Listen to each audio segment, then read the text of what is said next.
Japan has vending machines that sell live crabs. Not a gimmick, an actual business model that works.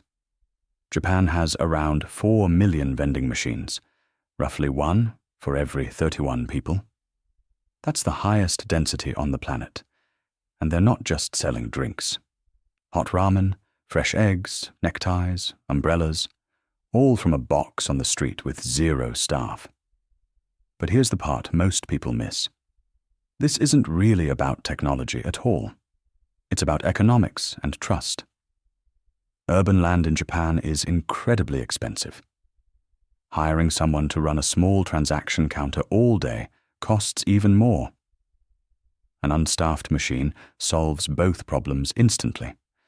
And it only works because Japan has one of the lowest theft rates in the world. Somewhere along the way, a machine full of cash and food became safer than a locked car in most cities. So what looks like a quirky tech obsession is actually a perfectly logical response to high costs and high trust. Japan didn't build a vending machine culture.